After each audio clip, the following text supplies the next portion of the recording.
I have served in the concordance for 9 of your years, and I have learned to read a room before I enter it. The shape of how creatures stand, the angle of their attention, the little held breaths that tell you who is afraid and who is pretending not to be. On the morning the humans arrived at the Telleran Spire, the whole training hall was pretending, and every one of them was afraid. My name is Veshk. I belong to the Urukel, the people you would call the Longshells if you ever met us, though you have not, and may yet, if the galaxy keeps spinning the way it has begun to spin. I am narrow where you are wide, six-limbed where you are four, and I see in a band of color your eyes will never touch. None of that matters to the story. What matters is that I was there. I stood in the upper gallery of the assignment hall when the lift doors opened, and the first human walked out, and I felt the entire room decide, all at once and without a single word, that these soft pink things were going to die before the season turned. I want to be honest with you, I thought it too. You have to understand what the Telleran Spire was. It was not a school in the gentle way your young learn letters. It was the forge where the concordance made its officers, the place 100 species sent their best and bravest to be ground down and reshaped into something that could lead a battle line and not break. The spire had stood for 11 centuries. Its walls were the same gray stone the founders had cut, scarred in long pale stripes where generations of cadets had failed and been dragged out. We did not lose many. We did not need to. Most who could not survive the spire simply withdrew before the spire killed them, which was, the instructors liked to say, a mercy the war itself would never offer. And now into this place walked humanity. There were 40 of them in that first intake. They wore plain dark uniforms that did not fit them well, given to them by a concordance quartermaster who had never measured a human and had guessed. They carried their own kit, which surprised some of us because most new species expected porters. They looked tired in a way I would later learn was the look of people who had crossed a great distance and slept badly the whole way. And they were small. Not the smallest species in the concordance, no. But small enough that, when the Drathan cadets, who are tall and plated and proud, turned to look, you could see the contempt move across their faces like a shadow over water. The Drathan are not cruel exactly, but they believe very deeply in the natural order of strength. They believe the universe sorts itself honestly, that the strong rise and the weak fall, and that any species small and soft and slow has been sorted fairly into the place it deserves. Humans were small. Humans were soft. The math to a Drathan was already finished. Their leader was a cadet named Koresh Vel. You will hear that name again. He was broad even for his kind, and he carried himself the way a creature carries himself when he has never once in his life been beaten and cannot imagine the experience. He stood at the front of the Drathan block, and as the humans filed in to take their places, he made a low sound in his chest. It is a sound the Drathan make. It is the sound of a predator that has decided its food is not worth the trouble of chasing. It is a deep, slow, dismissive thing, and every species in that hall who had ever feared a Drathan understood it.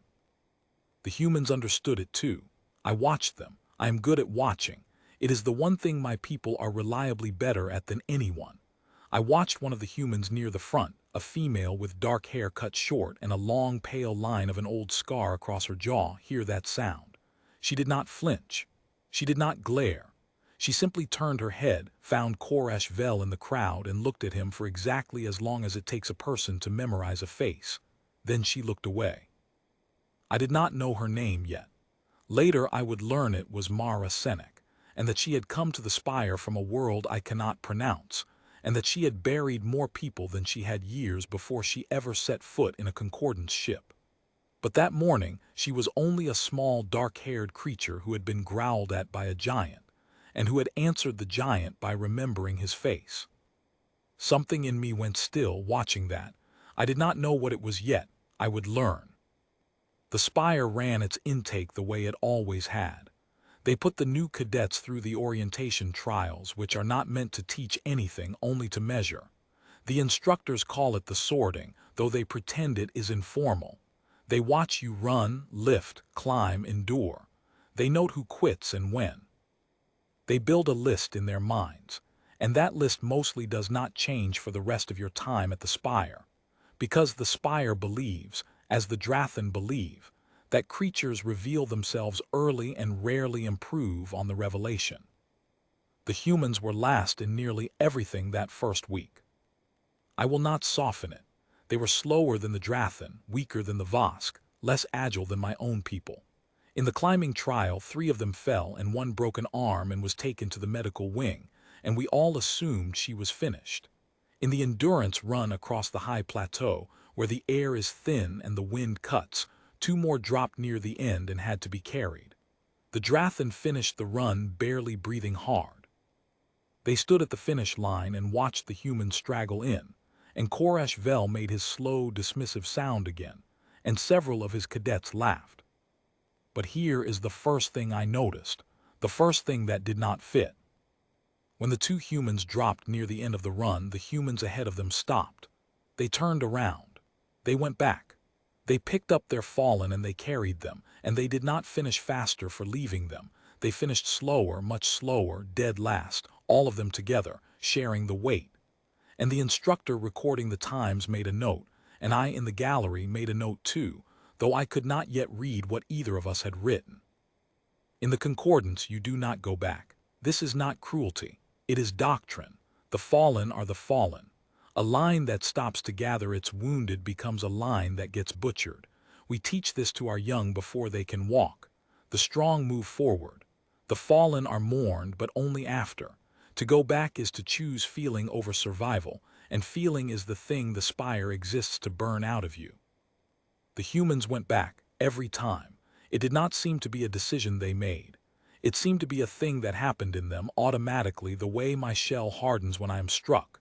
And the instructors marked them down for it: slower times, poor discipline, sentimentality, and the Drathan laughed, and the list in everyone's mind grew clearer. Humans last. Humans weak. Humans not worth the trouble of chasing. I should have agreed. I almost did. What stopped me was a small thing, the kind of thing only my people would have caught, because we watch and we remember and we do not laugh easily. On the 4th night, after the climbing trial, I went down to the medical wing to have a torn membrane treated, and I passed the recovery bay, and through the open door I saw the human cadet who had broken her arm. Her name, I would learn, was Priya Anand. She was sitting up in her bed with the arm bound and braced, and she was not alone. 6 other humans were crammed into that small bay with her, sitting on the floor on the next bed on the windowsill. They had brought her food they had saved from their own rations. They were talking, low and easy, and once she laughed, and the laugh hurt her arm and she winced and they all winced with her, and then they laughed again at the wincing. I stood in the corridor longer than I should have. In my time at the spire I had been injured 4 times. Each time I had recovered alone in a quiet bay, and my fellow cadets had not come, because that is not what we do. We do not crowd the wounded. We let them heal and return, or we let them leave, and either way we keep our distance, because attachment is a weakness the enemy can use against you. This is true. I have seen it used. I have seen a brave soldier walk into a killing field because the enemy held one of his line, and I have seen that soldier die for it, and the one he tried to save die anyway. Attachment kills. The concordance is right about this. I believe it still.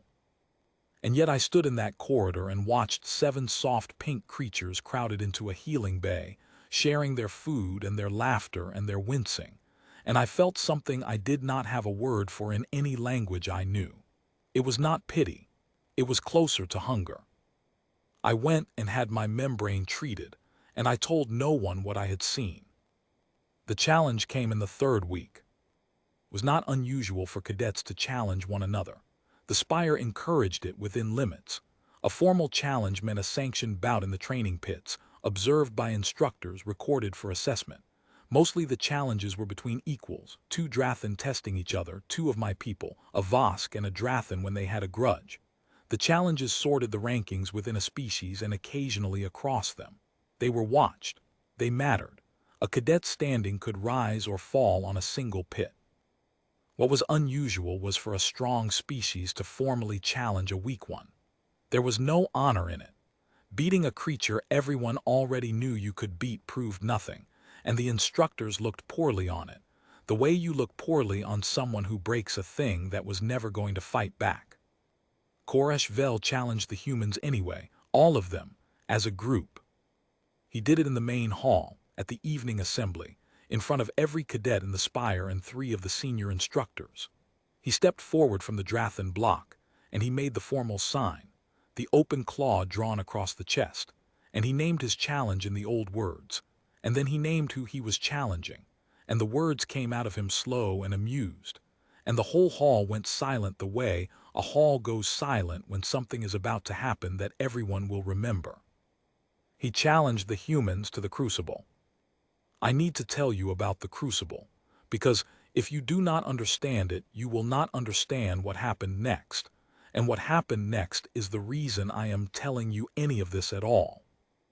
The crucible is the hardest trial at the spire. It is not a fight. It is worse than a fight. It is a survival exercise run on the dead plateau above the spire, a stretch of broken rock and thin air and brutal cold that the founders chose precisely because nothing wants to live there. Cadets are dropped at the far edge with minimal supplies and they must cross to the extraction point, 40 of your kilometers, through terrain designed to break them, against a clock, while instructors in the rocks above introduce complications. Cold snaps, sealed routes, false trails, and sometimes opposition, other cadets playing the enemy, hunting them across the rock. The crucible has killed cadets, not often, but the wall in the assembly hall with the pale carved names is mostly crucible names. Every cadet who passes through the spire runs the crucible eventually, alone in their final season as the last test before commissioning. To run it early in your 3rd week, untrained, against a hunting party of Drathan who run it for sport, was not a challenge. It was an execution dressed in the clothes of one. Koresh Vel knew this. The whole hall knew it. That was the point. He was not trying to beat the humans. He was trying to erase them publicly with the full sanction of the spire's own rules, so that no one would ever again have to wonder whether the soft pink things might be worth chasing. He would settle the math forever. And the rules allowed it. A formal challenge to a sanctioned trial could not be refused without forfeit, and forfeit at the spire meant withdrawal, and withdrawal meant the humans went home, all 40 of them, defeated without a single one having lifted a hand, and the concordance learning the lesson it already believed it knew, that humanity was not ready, was not strong, did not belong among the species that fought. The senior instructor presiding that evening was a Vosk named Tarn Alu. The Vosk are old and slow and very, very hard to surprise, and Tarn Alu had presided over more crucibles than any living instructor. He looked at Koresh Vel for a long moment. Then he looked at the human block, and he asked the question the rules required him to ask, which was whether the challenged party accepted or forfeited. There was a silence then that I have never forgotten. 40 humans, 3 weeks at the spire, last in every trial, 3 of them still nursing injuries, being asked whether they would walk willingly into a thing that killed trained cadets in their final season. The honest answer, the only sane answer, was to forfeit, to go home alive. No one would have blamed them. Half the hall expected it. The Drathan were already making their slow, dismissive sounds in anticipation of the withdrawal they were certain would come. Mara Senik stepped forward. She was not the largest of the humans.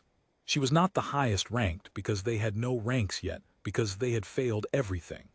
She was the one with the short dark hair and the scar across her jaw and the habit of memorizing faces.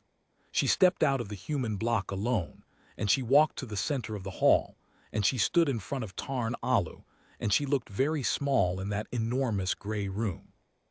And she said, in the concordance trade tongue that the humans were still learning, in an accent that made the old words sound new, "We accept."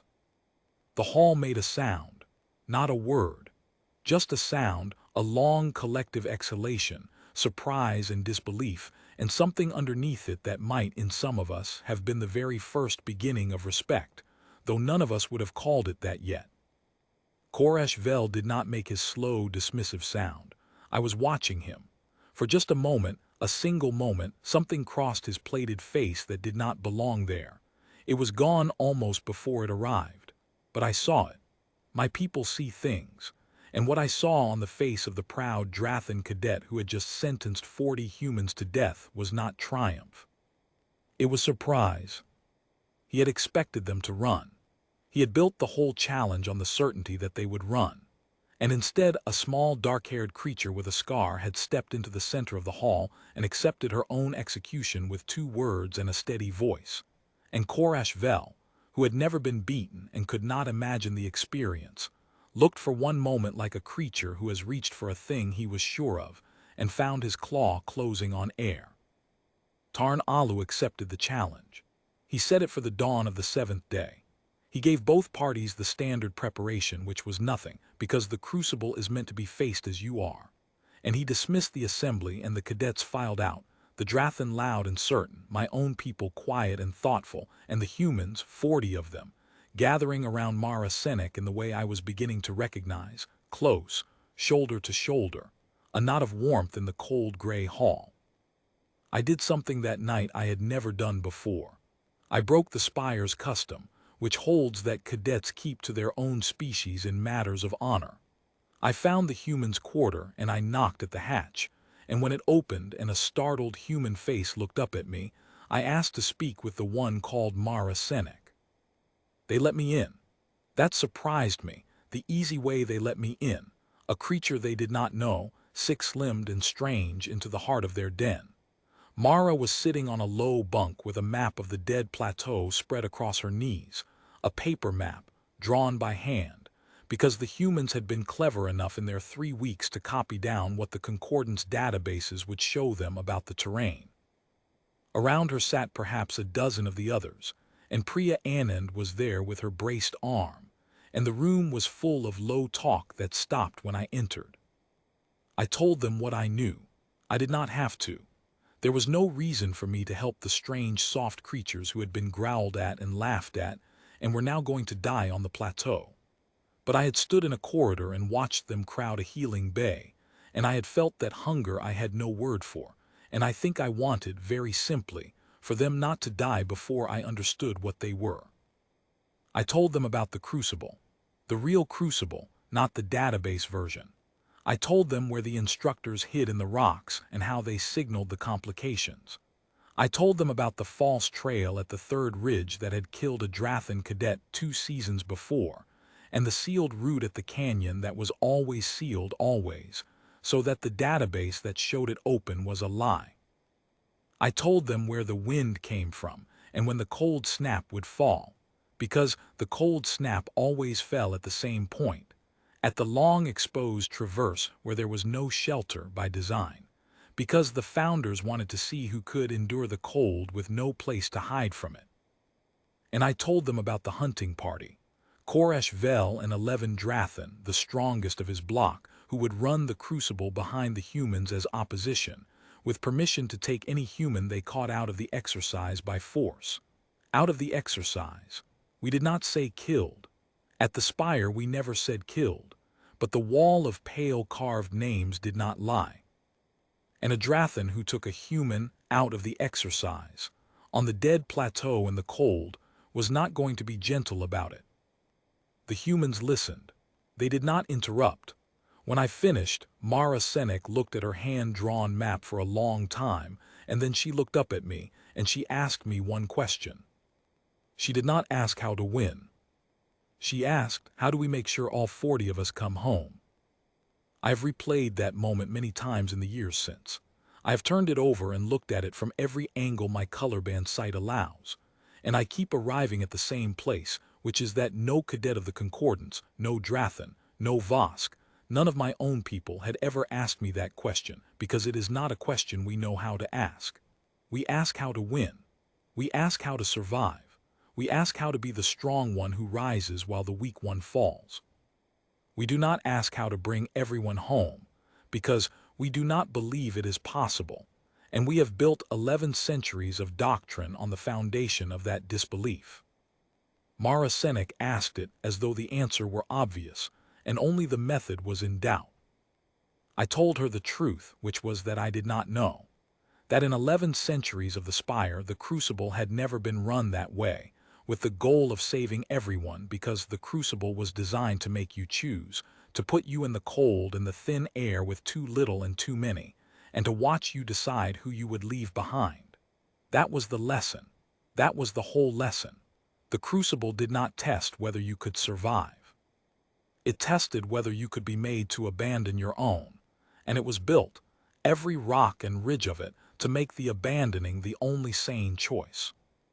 Mara listened to that, and then she smiled, and it was not a happy smile, it was a hard one, the smile of someone who has just understood the shape of the trap and is not afraid of it. Then they built it wrong, she said. They built it to break a line that's holding ground. We're not going to hold ground. We're going to move, and we're going to move together, and the cold and the cliffs and your 12 big friends can chase us all the way across, and they can take whoever they can catch. She put her hand flat on the hand-drawn map. But we don't leave anyone for them to catch. That's the whole thing, Veshk. That's the only rule. Nobody crosses that finish line until all 40 of us can cross it. It was insane. I want to be clear about that. By every measure of concordance doctrine, by everything the Spire had taught me and everything my own people knew in our shells, it was insane.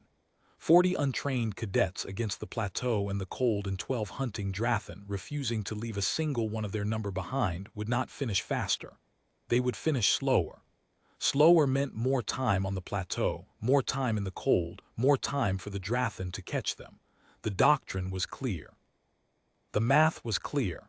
Refusing to abandon your wounded on the Crucible was not brave. It was suicide.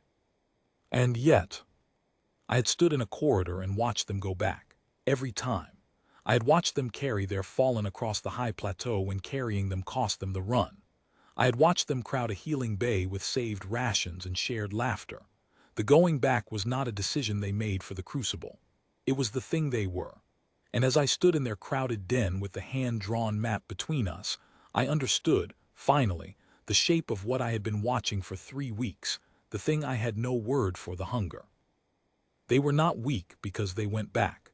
They went back because they were a kind of strong the Spire had no test for. The Spire measured how fast you could run from your own dying. It had never once thought to measure how far you would carry them. I did not sleep that night. I sat with the humans and their hand-drawn map, and we planned, the strange 6-limbed cadet and the 40 soft pink creatures the galaxy had already buried. And somewhere above us the dead plateau waited in the dark, and somewhere across the Spire Koresh Vel slept the easy sleep of a creature who has never been beaten and cannot imagine the experience. The dawn of the 7th day was coming, and for the first time in 11 centuries, the Crucible was going to be run by a line that would not break. I just did not know yet how much it would cost them to prove it. The dead plateau at dawn does not look like a place that kills you. That is the first lie it tells. The light comes up gray and clean over the broken rock, and the frost on the stones catches it and throws it back in 1,000 small fires, and for one breath the whole ruined expanse looks almost gentle, almost like a thing that could be crossed. Then the wind finds you, and the wind tells the truth. I was not supposed to be there. Cadets do not observe the crucibles of other cadets. It is a private trial, run alone, watched only by the instructors hidden in the rocks.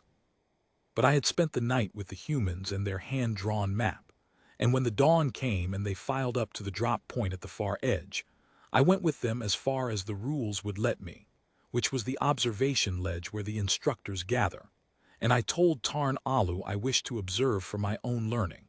And the old Vosk looked at me for a long moment with his slow, unsurprised eyes and let me stay. I think he wanted to see it too.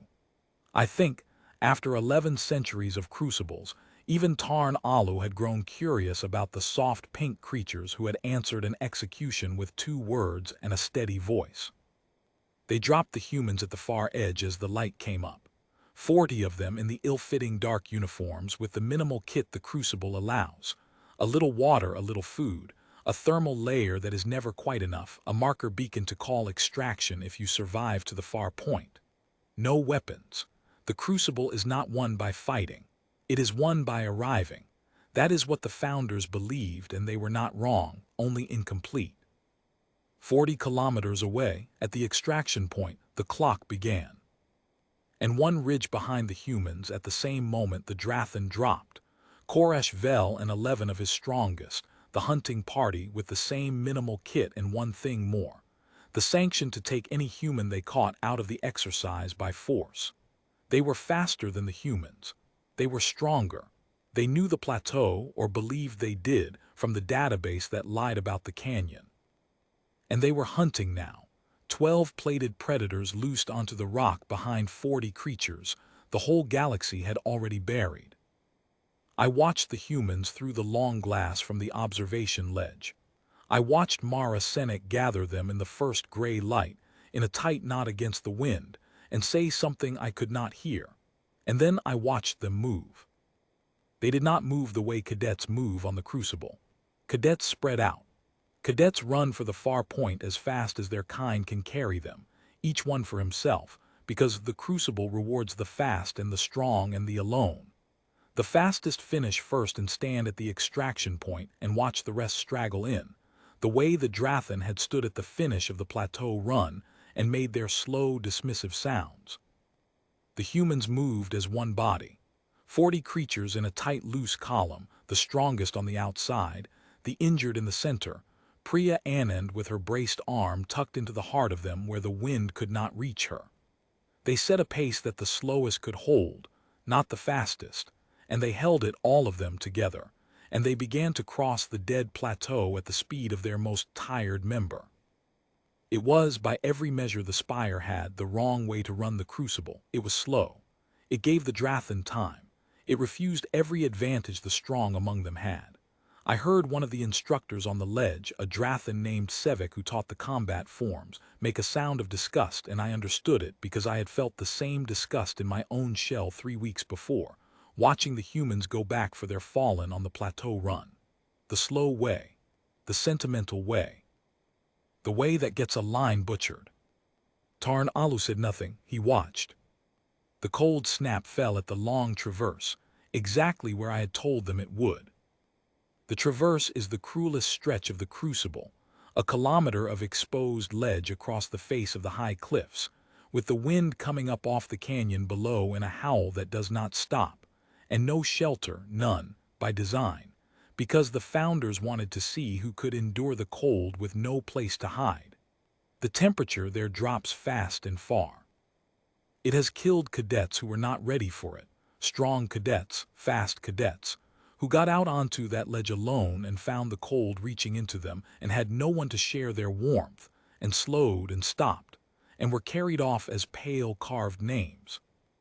The humans were ready because I had told them. But ready and able are not the same thing, and the cold on the traverse does not care what you knew was coming. I watched through the long glass as the human column reached the open ledge and the cold fell on them. I watched them slow. I watched the smallest of them, a young one named Tomas who could not have been long out of his own world's childhood, begin to falter, his pace dropping, his steps going wrong. And I watched the humans on either side of him take his arms across their shoulders without slowing, without a word, and carry him out onto the ledge in the howling wind, sharing their warmth with their bodies, 3 creatures moving as one across the cold that had killed cadets running alone. They did not leave him. Of course they did not leave him. I should have stopped being surprised by then. But I was not yet finished being surprised by the humans, and I do not think I ever fully will be. It was on the traverse that Koresh Vel caught them. He had pushed his Drathan hard, harder than the cold should have allowed, because the Drathan are built for cold and Koresh Vel was built for nothing but winning.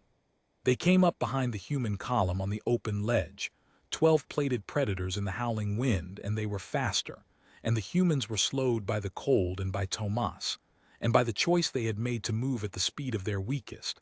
And Koresh Vel saw, with the clear, cruel sight of a hunter, exactly where the column was thinnest. He took the rear guard. There were 3 humans at the rear of the column, the ones who had volunteered to hold the back, where the danger was, the way the strongest of a human line always seemed to drift toward the danger rather than away from it. One of them was a large, quiet human named Dev, who had said almost nothing in 3 weeks and had carried more than anyone. The Drathan came up on the rear guard in the wind, and there was a brief, brutal struggle on the ledge that I could barely make out through the blowing frost, and when it cleared, the Drathan had Dev. They had him by the arms, 2 of them, and Koresh Vel stood over him, and even at that distance, even through the long glass and the wind, I could see the Drathan leader make his slow, dismissive sound, the sound of a predator that has taken its food. By the rules of the Crucible, Dev was now out of the exercise. The Drathan had only to hold him, to take him off the plateau, and the human line would be 39, and the lesson would be 1 step closer to written. I expected the humans to keep moving. I expected it because that is what doctrine demands, what survival demands, what every species in the Concordance would have done. 1 taken is a terrible thing, but 1 taken is 1. And to stop the whole line on the cold ledge to fight 12 Drathan over a single cadet was to risk all 40 for the sake of 1. And that math, that hard, clear math, was the very thing the Crucible existed to teach. The human line stopped. All of it, 39 humans on the cold, open ledge in the howling wind, with the extraction point still kilometers away, and the clock running and the cold reaching into them, stopped and turned, and looked back at the 3 Drathan holding their 1. Mara Sinek walked back down the line. I watched her through the long glass. I watched her walk back along the ledge against the wind, small and dark, past the faces of her 39, to the place where Koresh Vel stood over the captured human with his slow, dismissive sound dying in his chest, because the small, dark creature was not running. The small, dark creature was walking toward him, and surprise was crossing his plated face again, that same surprise from the assembly hall, the reach for a thing he was sure of finding nothing but air. She did not have a weapon. The Crucible does not allow weapons. She walked up to Koresh Vel, who was twice her size and 3 times her weight and built for nothing but winning, and she stood in front of him on the cold ledge in the howling wind, and she said something I could not hear. I have asked her since what she said. She has never told me the exact words. She only said that she told him the truth, that the humans were not leaving Dev, that they would stand on that ledge in the cold until they froze before they left a single one of their own to the Drathan, and that if Koresh Vel wanted to win the Crucible by killing 40 cadets in the cold, then he should understand clearly before he did it that this was what winning would cost him. Not a victory, a massacre. Recorded by the instructors, witnessed by the Spire, a massacre the galaxy would never forget. It was not a threat. The humans had no power to threaten him. It was, she said, just the truth laid out plainly, the way you lay a thing in front of someone who has never had to look at it before. And Koresh Vel looked at it. I watched him through the long glass, the great plated predator looking down at the small, dark creature in the wind, and I watched the slow, dismissive sound die in his chest and not come back, and I watched something happen on his face that I had no word for either, the same hunger, maybe, or the cousin of it. He had come to the Crucible certain of the math, the strong rise, the weak fall. The universe sorts itself honestly. And now a small, soft creature stood in front of him and offered to freeze to death rather than abandon one of her own, and was not afraid. And the math Koresh Vel had built his whole life on did not have a place to put her. He let Dev go. I do not fully understand why, and Koresh Vel has never explained it, and I do not think he could. He let Dev go and he stepped back, and he made a sign with his claw that I did not recognize then but have since learned is an old Drathan thing, a thing from before the Concordance, a thing that means roughly, I see you. Not approval, not surrender. Just the acknowledgement between 2 creatures on a cold ledge that one of them had seen the other and would not pretend otherwise. And then he did the thing I will never forget, the thing that made me understand the Drathan were not what I had thought either, the thing that no doctrine at the Spire could have predicted. He kept hunting them. He let Dev go, and he stepped back, and then he and his 11 gathered themselves and went after the human line again, harder than before, because the challenge was still the challenge, and the crucible was still the crucible, and Korash Vel was still a creature built for winning. But something had changed in the hunting.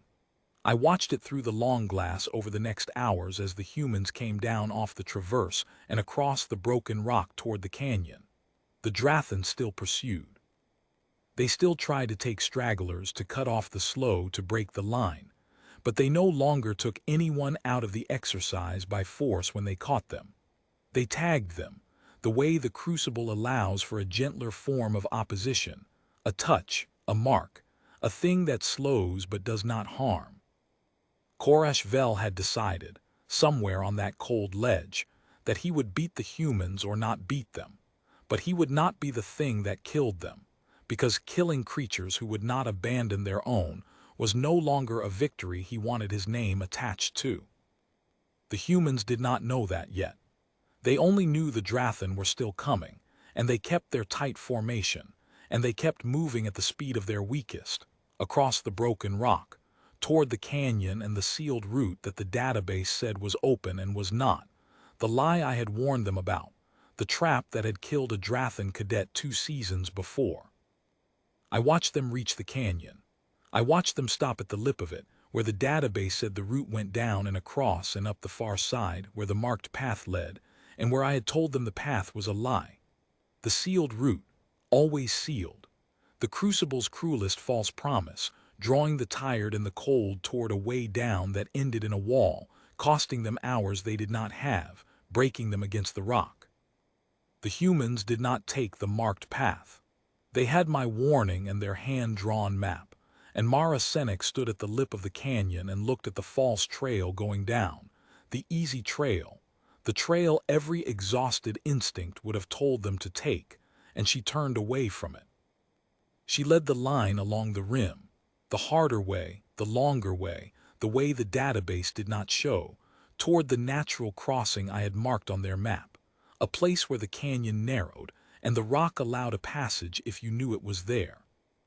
And behind them, Korash Vel and his 11, who did not have my warning, who had only the lying database every Drathan trusted, reached the lip of the canyon and took the marked path down. I watched it happen, and I could do nothing but watch. The Drathan went down into the sealed route, the easy false trail, fast and confident. And the humans went the hard way along the rim, slow and together. And for a stretch the canyon hid both lines from each other and from me, and I waited on the observation ledge with the long glass and the cold, and the silence of Tarn Alu beside me. When the lines came back into view, everything had changed. The Drathan had reached the bottom of the sealed route and found the wall, the dead end, the lie the database told. And in finding it they had triggered the thing the route was built to trigger, the rockfall, the founder's final cruelty, the reason the route was always sealed. A section of the canyon wall had come down. And Korash Vel's hunting party, 12 plated predators who had been certain of the math, were trapped at the bottom of the canyon under a fall of rock, with 2 of their number pinned beneath it, and the cold coming down into the canyon, and no way up the dead end they had taken, and the marker beacons that should have called extraction buried or broken in the fall.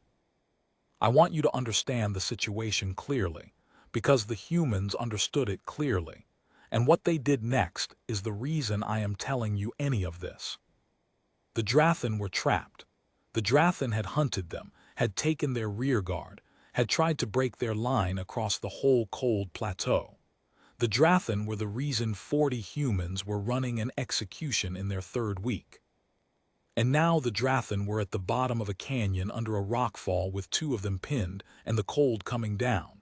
And the humans were on the rim, safe, ahead, with a clear path to the extraction point and the clock running and the victory. Finally, the actual victory, right there in front of them if they simply kept walking. All they had to do was keep walking. The Crucible had built the whole trial for this moment. Not the cold, not the traverse, not the Drathan. This.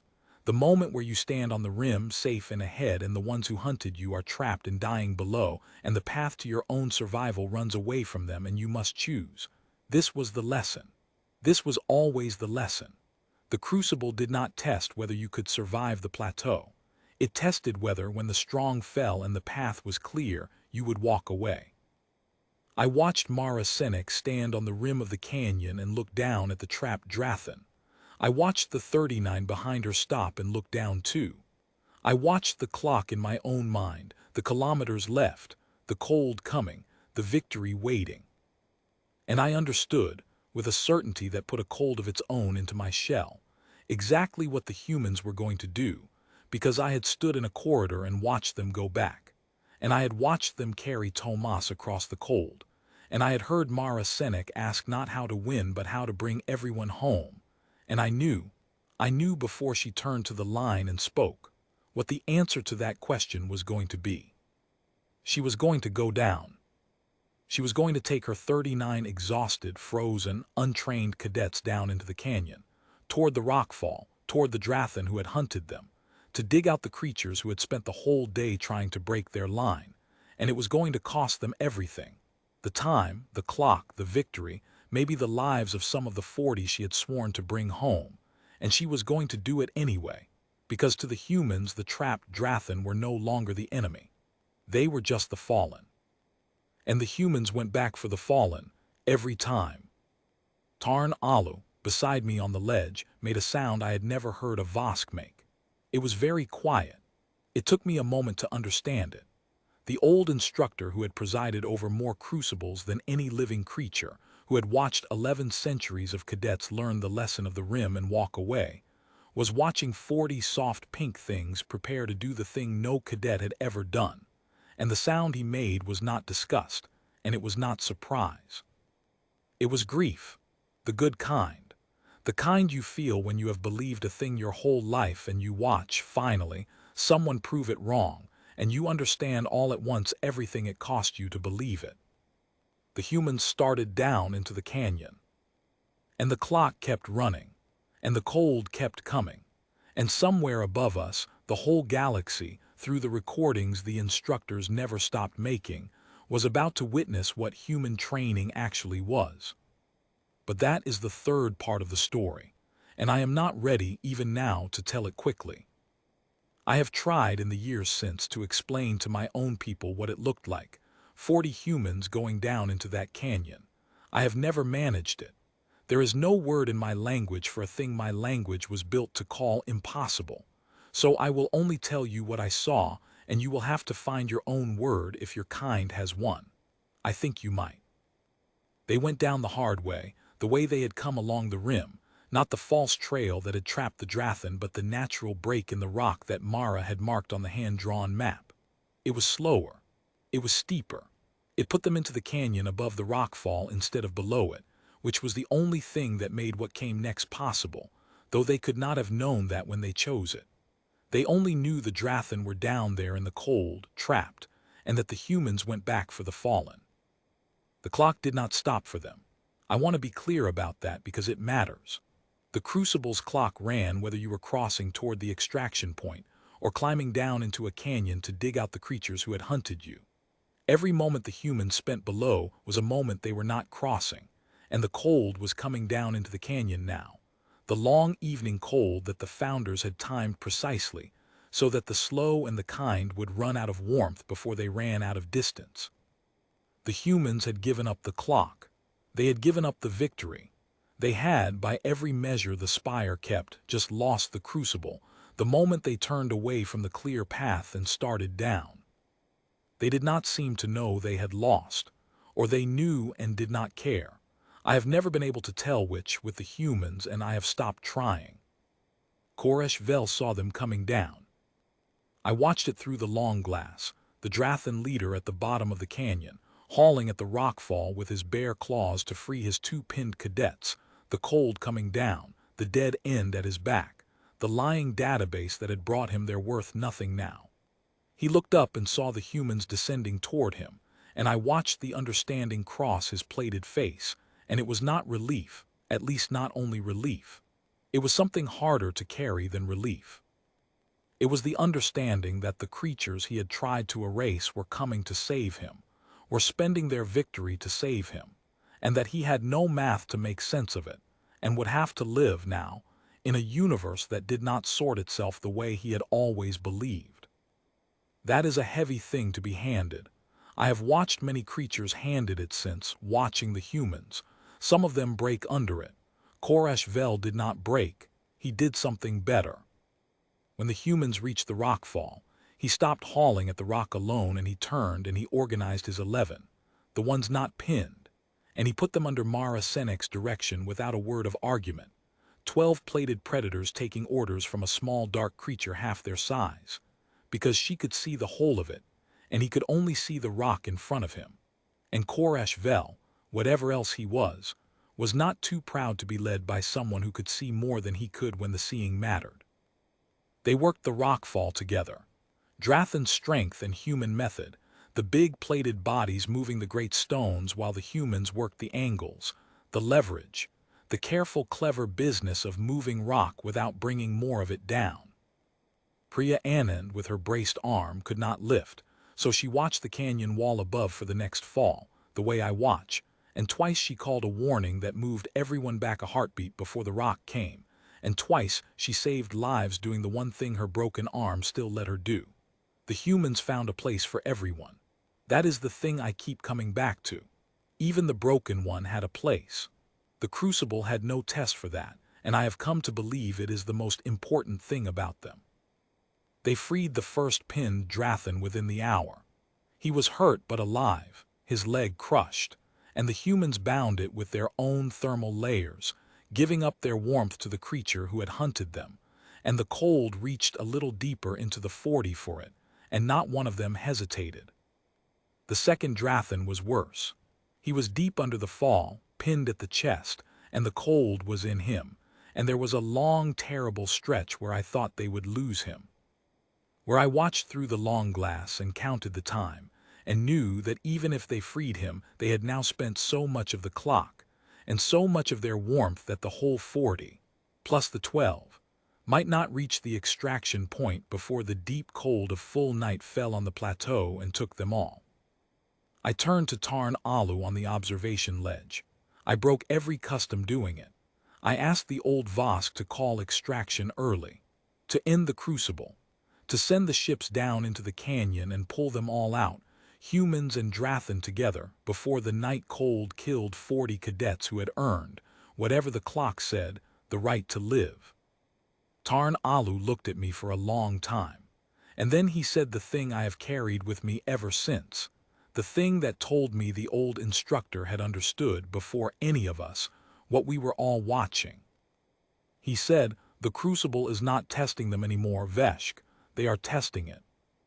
And he did not call extraction, not because he was cruel, because he understood that to reach down and save them now would be to take from them the thing they were in the middle of proving, the thing that mattered more than their 40 lives, the thing the whole galaxy was watching through the recordings that never stopped.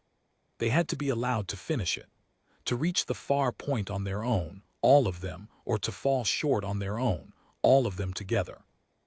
Anything else would be the spire flinching from the answer to its own oldest question. And Tarn Alu, after 11 centuries of crucibles, was not going to flinch. So we watched, and they freed the second Drathan as the light began to fail. He lived. They bound him and they lifted him, a great plated body carried in the center of the human line the way Tomas had been carried on the Traverse, the way Priya had been crowded in the healing bay, the way the humans carried everything they would not put down. And then the line reformed, 52 creatures now, 40 humans and 12 Drathan, the hunters and the hunted, the soft and the plated, all moving as one body at the speed of their most broken member, up out of the canyon and onto the plateau in the failing light, toward the extraction point still kilometers away, with the deep night cold coming down behind them like a tide. They were not going to make it. I knew it. Tarn Alu knew it. The math, the hard, clear math the Crucible had always trusted, said that a line moving that slow, carrying that many wounded, that low on warmth, would not cross the distance before the cold of full night took them. The math said they had spent themselves on the canyon, and the math was going to collect. The Drathan changed the math. Koresh Vel, walking now beside Mara Senek at the head of the line, made a decision. I watched him make it. The Drathan are faster than humans, stronger, built for cold. 12 Drathan, running alone, could reach the extraction point easily before the night cold fell. They could leave the humans behind, save themselves, and no one could have blamed them because the humans had chosen to be slow, had chosen to carry the wounded, had chosen the way that does not make it. Koresh Vel did not leave. He took the heaviest of the wounded onto his own back. The second pinned Drathan, the worst hurt, and he carried him. And he put his 11 among the human line to carry the rest. The strong Drathan bodies taking the weight the tired human bodies could no longer bear. And the whole line moved faster. Fast enough, maybe, with the cold coming down, fast enough to make the math wrong. I asked him later why. The creature who had challenged 40 humans to die, carrying the wounded across the cold to save them. He thought about it for a long time, the way Koresh Vel thinks about everything now, slower and deeper than he used to. And he said, on the ledge she offered to freeze rather than leave one of hers. I did not understand it, I thought it was weakness. He was quiet. In the canyon they came down for me, after everything, quieter still. I understood it then. It is not weakness. It is the only strength that is worth anything. Everything else the strong have, the size, the speed, the certainty, it is just the thing you have until you are the one under the rock. And then the only strength left in the universe is whether someone will come down for you. He looked at me with his plated, unreadable face. They came down for me, so I carried their wounded. There was nothing else a person could do. There was nothing else a person could do. A Drathan said that. The proudest species in the concordance, the ones who believe the universe sorts itself honestly, and one of them stood on the cold plateau and decided that the only honest sorting left was whether you went back for the fallen, and chose, freely, to be the kind of creature who does. The humans did that. They did not teach it with words. They could barely speak the trade tongue. They taught it the only way the true things are ever taught, by doing it in the cold with everything on the line, where Koresh Vel and his 11 and the hidden instructors and the recordings and the whole watching galaxy could see that it was real, that it cost them everything, and that they did it anyway. They reached the extraction point as full night fell. All of them, 52 creatures, 40 humans and 12 Drathan carrying their wounded, low on warmth, slow and broken and together, crossing the far line of the crucible as the deep cold came down, the clock long since run out, the trial long since lost by every measure the spire had ever kept. They crossed it last. They crossed it slowest. They crossed it as one body, no one left behind, not the humans, not the Drathan, not the broken-armed one who had watched for falling rock, not the smallest one who had faltered on the traverse, not the heaviest wounded Drathan that Koresh Vel had carried on his own back across the cold. 40 cadets the galaxy had buried walked off the dead plateau alive, and they brought the ones who had hunted them out alive too. The extraction ships came down, and Tarn Alu stood on the observation ledge in the dark, the old Vosk who had presided over more crucibles than any living creature, and he watched the recordings stop, the recordings that the whole concordance would see, every species, every world, the recordings of 40 soft pink things turning away from their own victory to go down into a canyon for the creatures who had tried to erase them. He turned to me, and he said the second thing I have carried ever since. He said, 11 centuries we have run the crucible to find out who a cadet abandons when the cold comes. He looked out over the dark plateau. These ones answered a question we never thought to ask. They showed us who a cadet carries. He was quiet for a long moment. I do not know if we built the right test, Veshk. I think perhaps for 11 centuries we have been testing for the wrong strength. The crucible at the Telaran Spire has been run differently since that night. Not by order. No instructor commanded it. It simply changed, the way the hunting changed on the cold ledge, because once you have seen a thing done you cannot unsee that it was possible. Cadets go back for the fallen now. they carry the wounded. They cross last together, and the instructors mark it not as poor discipline, but as the thing the spire exists to forge. And the wall of pale carved names has not grown longer since, not once, because a line that will not leave anyone behind is a line the cold cannot break. Koresh Vel and Mara Senek serve together now, in the same command, in the war that is still spinning out there in the dark. The proudest Drathan in the Concordance and the small dark human who memorized his face in an assembly hall and then walked back down a cold ledge to tell him the truth. He follows her into places his certainty would never have taken him, and she trusts him at her back the way you trust only the ones who have carried you. And between them they have brought more soldiers home alive than any command line in the fleet, because they run every battle the way the humans ran the Crucible, at the speed of the most broken, with no one left for the cold to take. And I serve with them, the narrow six-limbed thing who watched it all from the observation ledge and felt a hunger he had no word for. I have the word now. My people did not have it because we did not have the thing. The humans gave us both, the word and the thing, the way they gave it to the Drathan, the way they are giving it slowly to the whole turning galaxy. Not by telling us, but by going down into the canyon every time for whoever is under the rock.